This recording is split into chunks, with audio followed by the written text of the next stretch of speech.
हे अम्बे रानी, जो हमारी वीडियो देख रहे हैं, उनके घर में सदैव अपना स्थान बनाए रखना, उनकी झोली खुशियों से भर देना। जय माता दी।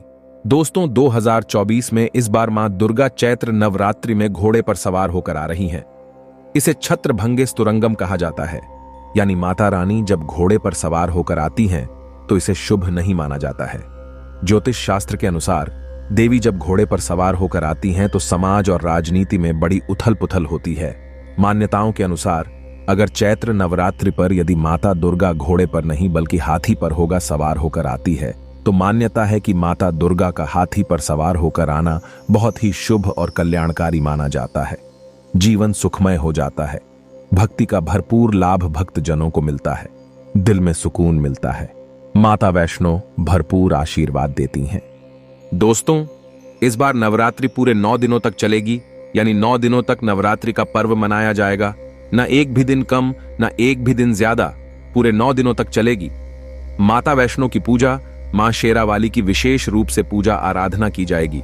चैत्र नवरात्रि का पहला व्रत 9 अप्रैल को रखा जाएगा और अंतिम व्रत 18 अप्रैल मंगलवार के दिन रखा जाएगा और 17 अप्रैल को कन्या पूजन किया जाएगा, जो कि इस दिन नवरात्रि समाप्त हो जाएंगे। आपको बता दें, 9 अप्रैल को घट स्थापना का मुहूर्त सुबह 6:03 से 10:14 तक रहेगा।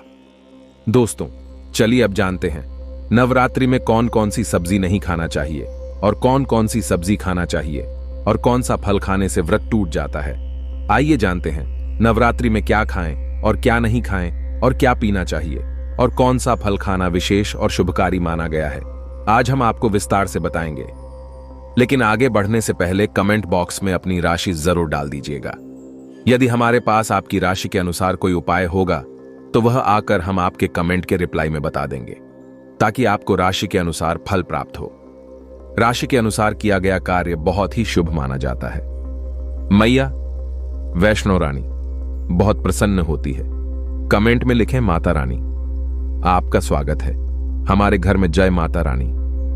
एक लाइक जरूर करें वैष्णो रानी के लिए, एक लाइक तो बनता है। दोस्तों, शास्त्रों के अनुसार बताए गए व्रत चाहे किसी भी प्रकार के क्यों ना हो, उनसे जुड़े पालनों का नियम करना अति आवश्यक माना जाता है, क्योंकि जो मन के मुताबिक किया जाए वह संघर्ष नहीं कहलाता।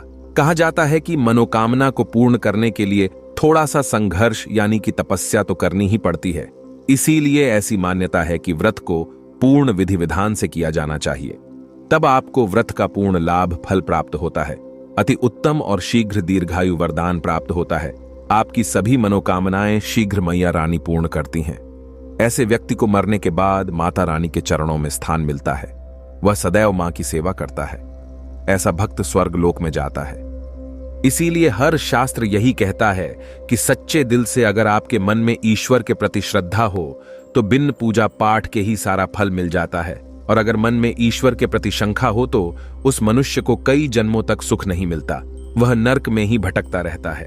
भागवत गीता में भगवान श्री कृष्ण ने स्वयं कहा था, जो मनुष्य सच्चे हृदय से ईश्वर को पुकारता है तो उसका नाता उस शक्ति से जुड़ जाता है जिसे आपने सच्चे हृदय से पुकारा था। इसलिए भगवान भी कहते हैं कि सच्चे हृदय से ही ईश्वर को पुकारो तो वह आपकी हर मनोकामनाओं को पूर्ण करते हैं। दोस्तों, कई लोग ऐसे हैं जो भगवान के सामने घंटों पूजा पाठ करते हैं तथा रोते हैं, फिर भी भगवान उनकी कभी नहीं सुनता। दरअसल जब आप सच्चे मन से ईश्वर को पुकारते ही नहीं है तो भला वो आपकी पुकार कैसे सुनेंगे। दोस्तों, ये तो थी वो बातें जो भक्त और भगवान के बीच की है। अब हम जानते हैं नवरात्रों के दौरान क्या नहीं खाना चाहिए और क्या नहीं पीना चाहिए और कौन सा फल खाने से व्रत संपूर्ण और सफल हो जाता है। दोस्तों, हमारे चैनल को सब्सक्राइब जरूर करें और इस बेल आइकन को दबाना ना भूलें। तो आइए शुरू करते हैं। दोस्तों, चाहे मर जाना भूलकर भी नवरात्रि के दिनों में पानी पूरी कभी मत खाना, क्योंकि इस दिन कभी कभी बीच में शुक्रवार पड़ जाता है और शुक्रवार को मां संतोषी का बार कहा जाता है। माता संतोषी खट्टी चीज खाने वाले व्यक्ति से हमेशा क्रोधित रहती है, नाराज रहती है, क्योंकि नवरात्रों में माता संतोषी जागृत अवस्था में हो जाती है। माता संतोषी की शक्ति नवरात्रों में कई करोड़ गुना बढ़ जाती है। नवरात्रों में जब शुक्रवार पड़ जाए तो इमली नहीं खाना चाहिए। माता संतोषी रूष्ट हो सकती हैं, आपको दंड दे सकती हैं। नींबू नहीं खाना चाहिए। वैसे तो नवरात्रि के व्रत में नींबू खा लेना चाहिए, पर अगर शुक्रवार हो तो माता संतोषी के क्रोध से बचने के लिए नींबू नहीं खाना है। इस दिन नींबू का त्याग करना चाहिए। दोस्तों, पानी पूरी क्यों नहीं खाना चाहिए? क्योंकि उसमें लहसुन प्याज होता है और खट्टा भी होता है, जो व्रत को भंग कर सकता है, पाप लग सकता है। ध्यानपूर्वक अगर आप शुक्रवार को खट्टा नहीं खाते हैं तो माता संतोषी आपको धन धान्य से मालामाल कर देती हैं, आपके घर में अपना वास बना लेती हैं। बस शुक्रवार के दिन, नवरात्रों के दिनों में इस चीज का त्याग करना चाहिए, पालन करना चाहिए। नवरात्रों में लहसुन प्याज और खट्टा, फिर चाहे आपने व्रत भी नहीं रखा है, फिर भी आपको शुक्रवार के दिन या अन्य दिनों में लहसुन प्याज नहीं खाना चाहिए। लेकिन हां, पानी पूरी आप खा सकते हैं, वो भी जब नवरात्रि समाप्त हो जाए। दोस्तों, वीडियो को लाइक जरूर करें। आपका एक लाइक माता रानी को अति प्रिय है, माता रानी को अच्छा लगेगा, इसलिए मां के लिए एक लाइक तो बनता है। माता रानी को नकारना नहीं चाहिए। दोस्तों, नवरात्रि के दिन सेब जरूर खाना चाहिए। शास्त्रों में बताया जाता है कि भगवान के भोग में सेब आदि जरूर अर्पित किया जाता है। अगर आपका व्रत है तो आपको सेब जरूर खाना चाहिए। केला, पपीता, तरबूज और मीठे अंगूर जरूर खाना चाहिए। इन फलों से व्रतधारी को शक्ति मिलती है और व्रत संपूर्ण हो जाता है। शास्त्रों में बताया जाता है कि नवरात्रों के दिनों में सीताफल जरूर खाना चाहिए। सीताफल खाने से 20 ऐसी बीमारियां हैं जो खत्म हो जाती हैं। माना जाता है नवरात्रों के दिनों में सीताफल का घर में प्रवेश होना बड़ा ही शुभ माना गया है। सीताफल खाने से नवरात्रि का व्रत सफल हो जाता है, क्योंकि इसमें माता सीता का आशीर्वाद मिला हुआ होता है। माना जाता है भगवान राम के वनवास के दौड़ में माता सीता ने यही फल खाया था। नवरात्रि के दौरान इसे जो भी खाता है उसे दुखों का सामना नहीं करना पड़ता। सीताफल आपको जरूर खाना चाहिए। माता सीता प्रसन्न होती हैं और आशीर्वाद देती हैं। दोस्तों, नवरात्रों में तेल की तली हुई हरी मिर्च खा सकते हैं, लेकिन कम मात्रा में खाना है। व्रत के दौरान ज्यादा तीखा नहीं खाना चाहिए। व्रत में तीखा खाने से व्रतधारी की जो पेट की आंतें होती हैं उसमें जख्म हो सकते हैं, क्योंकि इस दौरान हम व्रत का पालन करते हैं तो हमारे पेट में कुछ नहीं होता। इसीलिए हल्का खाना खाना सर्वोप्रिय और उत्तम माना जाता है। व्रतधारी को रसीले आलू अवश्य खाना चाहिए। इससे हमारे शरीर में ऊर्जा की भरपूर जरूरत जो होती है पूरी हो जाती है। आप आलू का पानी पी सकते हैं। रसीले आलू जरूर खाना चाहिए। दोस्तों, नवरात्रों में भिंडी की सब्जी जरूर खाना चाहिए। भिंडी में कई ऐसे पोषक तत्व होते हैं जो हमारी हड्डियों को मजबूत बनाते हैं, तथा नवरात्रों में बैगन की सब्जी जरूर खाना चाहिए। लेकिन याद रहे, जब नवरात्रों में सोमवार पड़ जाए तो बैगन की सब्जी मत खाना, पाप लगेगा। नवरात्रों में सब्जी में हरा धनिया जरूर डालना चाहिए। हरे धनिये से भी व्रतधारी को पोषक तत्व मिलते हैं। नवरात्रों में हरा धनिया अवश्य खाएं। इससे जो शुगर लेवल होगा वह कम हो जाएगा। नवरात्रों में रिफाइंड का तेल और सरसों का तेल भूलकर भी व्रत के दौरान नहीं खाना चाहिए। मूंगफली का तेल और देसी घी और गोले का तेल खाना अच्छा माना जाता है। दोस्तों, नवरात्रों में व्रतधारी को डब्बा बंद लस्सी, डब्बा बंद जूस नहीं पीना चाहिए। उसमें कई केमिकल मिले होते हैं, जिसके कारण आपका व्रत टूट सकता है। जब भी आप फलों का जूस पिएं तो याद रखें, उसमें नमक ना डालें, नहीं तो व्रत टूट जाएगा। साथ ही साथ जूस में बर्फ भी नहीं डालना चाहिए। फलों का सादा जूस पीने से व्रत सफल होता है।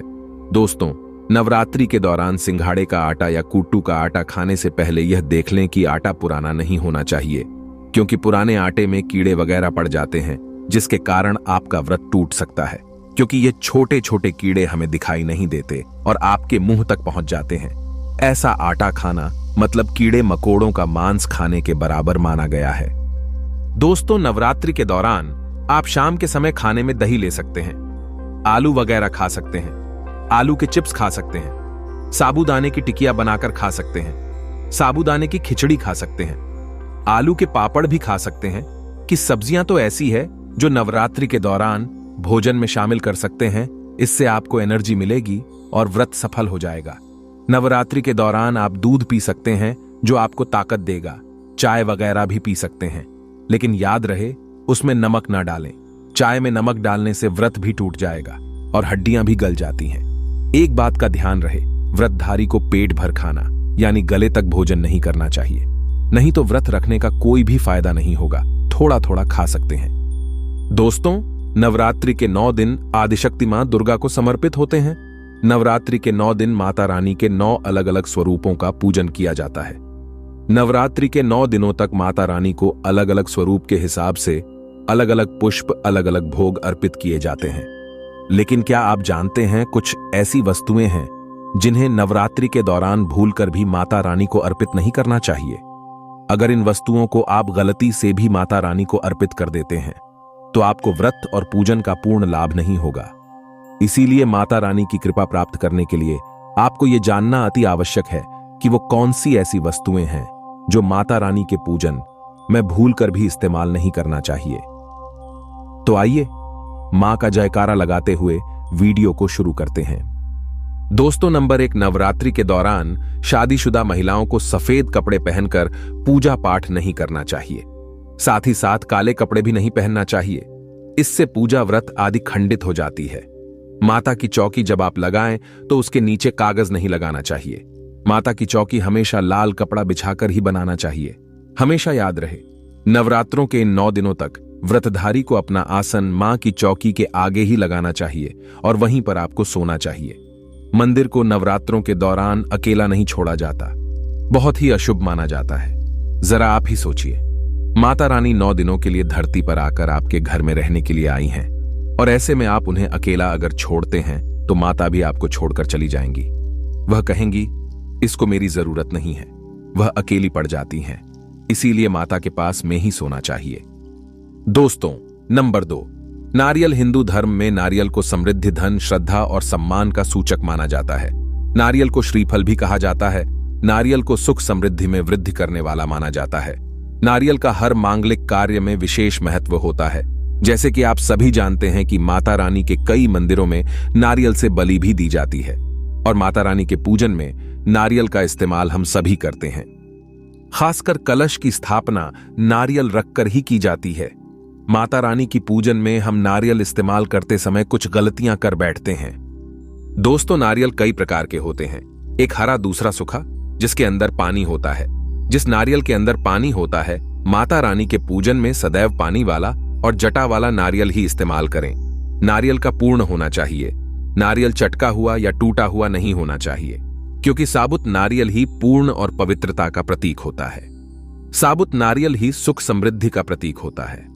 साबुत नारियल को ही श्रीफल यानी कि मां लक्ष्मी का फल कहा जाता है। नवरात्रि में माता रानी के कलश की स्थापना करते समय जटा वाला यानी पानी वाला नारियल ही कलश पर स्थापित करना चाहिए। साथ ही यह ध्यान रखना चाहिए कि नारियल को सदैव कलश के ऊपर लेटाकर रखना चाहिए। घट स्थापना करते समय कभी भी नारियल को खड़ा करके नहीं रखा जाता। नारियल को सदैव लेटाकर कलश के ऊपर रखा जाता है। साथ ही नारियल को स्थापित करने से पहले आप नारियल को लाल कपड़े में लपेटकर उस पर और फिर लाल चुनरी उड़ाकर आप नारियल को कलश के ऊपर स्थापित करें। शास्त्रों के अनुसार कलश के ऊपर जब सही तरीके से नारियल रखा जाता है और सही प्रकार का नारियल रखा जाता है, तभी ही व्रत और पूजन का पूर्ण फल प्राप्त होता है। यह भी ध्यान रहे कि महिलाएं माता रानी को नारियल अर्पित तो कर सकती हैं, लेकिन कभी भी माता रानी के सामने नारियल को भूलकर भी ना तोड़े, क्योंकि नारियल बीज रूप होता है और स्त्रियां बीज रूप से ही शिशु को जन्म देती हैं। इसीलिए कभी भी महिलाओं को नारियल नहीं तोड़ना चाहिए। दोस्तों, नंबर 3, लौंग हम सभी माता रानी के पूजन में इस्तेमाल करते हैं, लेकिन लौंग का इस्तेमाल करते समय एक बहुत बड़ी गलती कर बैठते हैं। हमेशा ध्यान रखना चाहिए कि माता रानी को सदैव फूल वाली लौंग ही अर्पित करना चाहिए। जिस लौंग के ऊपर फूल नहीं होता या फिर जिस लौंग के पीछे लकड़ी की डंडी नहीं होती, उसको आप माता रानी के पूजन में भूल कर भी इस्तेमाल ना करें। फूल वाले लौंगों को ही पूर्ण माना जाता है और माता रानी की पूजन में कोई भी अपूर्ण वस्तु, कोई भी खराब वस्तु या टूटे हुए अक्षत इस्तेमाल नहीं करना चाहिए। इसीलिए सदैव माता रानी की पूजन में फूल वाली लौंग का ही इस्तेमाल करें। दोस्तों, नंबर 4, तुलसी के पत्ते अर्पित नहीं करने चाहिए। मां दुर्गा के पूजन में तुलसी पत्र का इस्तेमाल करना वर्जित माना जाता है। तुलसी पत्र के अलावा आंवला भी माता रानी को अर्पित नहीं करना चाहिए और दुर्बा भी माता रानी को अर्पित नहीं करना चाहिए। दुर्बा भगवान श्री गणेश को अति प्रिय है। नवरात्रि में आप भगवान गणेश को दुर्बा अर्पित कर सकते हैं। भगवान विष्णु जी को तुलसी के पत्ते अवश्य अर्पित कर सकते हैं, लेकिन माता रानी को भूल कर भी तुलसी के पत्ते या दुर्बा अर्पित ना करें। माता रानी को सफेद फूल भी अर्पित ना करें। माता रानी को सदैव लाल रंग के फूल अर्पित करने चाहिए। लाल रंग के फूल माता रानी को अति प्रिय है। खासकर माता को गुड़हल और कमल के फूल अति प्रिय हैं। शास्त्रों में बताया जाता है कि घर में माता रानी की 2 या 3 मूर्तियां या फोटो नहीं होने चाहिए। इस बात का भी आप विशेष ध्यान रखें कि माता रानी के पूजन में कोई भी खंडित चीज इस्तेमाल ना करें, जैसे कि चटका हुआ या टूटा हुआ दीपक या फिर चटका हुआ कोई बर्तन। साथ ही ये भी ध्यान रहे कि लोहे की और प्लास्टिक के बर्तन आप माता रानी के पूजन में इस्तेमाल ना करें, क्योंकि प्लास्टिक के चाइनीज बर्तन हड्डियों के पाउडर से मिलकर बनते हैं। ऐसा ना करें। ऐसे बर्तनों को माता रानी के पूजन से सदैव दूर रखें। माता रानी को जो पुष्प अर्पित कर रहे हैं उन्हें सूंघे नहीं। सूंघे हुए फूल या गिरे हुए फूल या फिर मुरझाए हुए फूल माता को अर्पित ना करें। दोस्तों, कमेंट बॉक्स में लिखें, जय माता दी। जानकारी पसंद आए तो एक लाइक तो बनता है। आपका एक लाइक हमारे लिए बहुत ही कीमती है। मैया रानी के लिए एक लाइक तो बनता ही है।